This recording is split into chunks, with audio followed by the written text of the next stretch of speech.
بسم اللہ الرحمن الرحیم والصلاة والسلام علی رسول اللہ وعلی آلہ وصحبہ اجمعین۔ مدر ناظرین و سامعین کرام، السلام علیکم ورحمۃ اللہ وبرکاتہ۔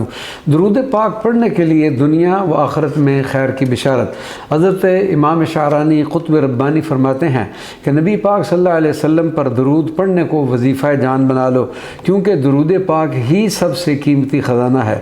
آپ فرماتے ہیں کہ مجھے سیدنا ابوالعباس الخضر نے حکم دیا کہ میں ہر روز طلوع آفتاب تک مدنی سرکار صلی اللہ علیہ وسلم پر درود پاک پڑھتا رہوں، اور پھر جب میں نے اس پر عمل شروع کر دیا تو مجھے اور میرے احباب کو دنیا و آخرت کی وہ خیر اور وسعت رزق حاصل ہو گئی کہ اگر تمام اہل مصر بھی میرے افراد خانہ ہوتے تو تب بھی مجھے کوئی ان کا فکر نہ ہوتا۔ درود پاک ہی حضور نبی کریم صلی اللہ علیہ وسلم سے اتصال کا ذریعہ ہے۔ سیدی احمد دہلان فرماتے ہیں کہ آپ صلی اللہ علیہ وسلم پر کسی بھی صیغہ میں درود شریف پڑھنا مفید ہے، کیونکہ درود و سلام کی پابندی سے بے شمار انوار و برکات کا حصول اور آپ صلی اللہ علیہ وسلم سے اتصال اور قرب حاصل ہو جاتا ہے۔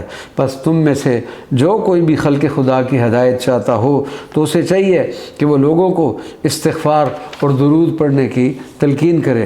حضرت شیخ ابن عطا اللہ اسکندری الشاذلی اور درود پاک۔ حضرت شیخ عطا اللہ اسکندری فرماتے ہیں کہ اگر کسی شخص کے بہت زیادہ روزے اور قیام رہ گیا ہو تو اس کو چاہیے کہ وہ اپنے آپ کو حضور پاک صلی اللہ علیہ وسلم پر درود پڑھنے میں مصروف کر لے۔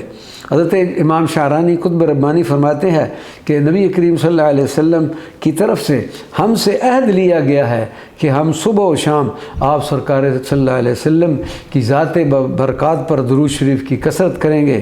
اپنے مسلمان بھائیوں کو بھی درود پاک کی فضیلت اور اس کے اجر و ثواب اور سرکار مدینہ صلی اللہ علیہ وسلم کی محبت و عظمت کے اظہار کے لیے درود شریف پڑھنے کی پوری رغبت دلائیں گے، اور اگر انہوں نے صبح و شام 1000 سے 10,000 تک درود شریف پڑھنے کا وظیفہ بنا لیا تو یہ تمام اعمال سے افضل ہوگا۔ حضرت شیخ ابوالمواہب الشاذلی اور بشارت رسول صلی اللہ علیہ وسلم۔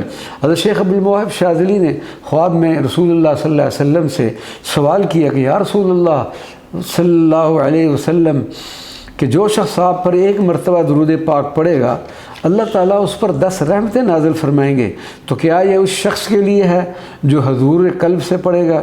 آپ صلی اللہ علیہ وسلم نے فرمایا کہ نہیں، یہ اجر تو اس شخص کے لیے ہے جو بغیر حضور قلب اور بدیانی سے مجھ پر درود پڑھتا ہے، لیکن جو شخص حضور قلب اور خشوع اور خضوع کے ساتھ درود شریف پڑھتا ہے تو اس شخص کا اجر کے سوا اللہ تعالیٰ کے کسی کو علم نہیں۔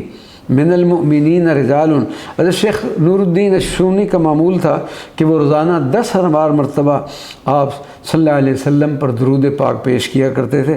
حضرت شیخ سونی نور الدین الشونی کا مدار مبارک قاہرہ کی مسجد الشعرانی میں الحمدللہ اس بنیا ناچیز کو اس مقام پر بھی حاضری کا شرف حاصل ہوا۔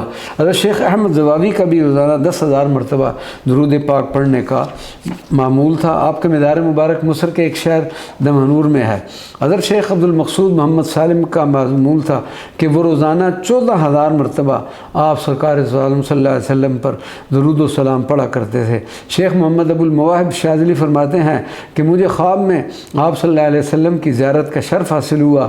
آپ صلی اللہ علیہ وسلم نے میرا منہ چوما اور ارشاد فرمایا کہ میں اس منہ کو چوم رہا ہوں کہ جو صبح و شام مجھ پر 1,000 درود شریف پڑھتا ہے۔ ناظرین و سامعین کرام، مبارک ہو ان کو جو آپ صلی اللہ علیہ وسلم پر روزانہ 1,000 مرتبہ صبح اور 1,000 مرتبہ شام کو درود و سلام کا نذرانہ پیش کرتے ہیں۔ دعا ہے کہ اللہ تبارک و تعالی ہمیں بھی ان لوگوں میں شامل فرما دیں کہ جن لوگوں کا وظیفہ جان ہی آپ صلی اللہ علیہ وسلم پر درود پڑھنا ہے۔ نگاہ عشق و مستی میں وہی اول وہی آخر، وہی قرآن وہی فرقان وہی یاسین وہی طٰہٰ صلی اللہ علیہ وعلیٰ آلہ وصحبہ وبارک وسلم وما علینا الا البلاغ المبین۔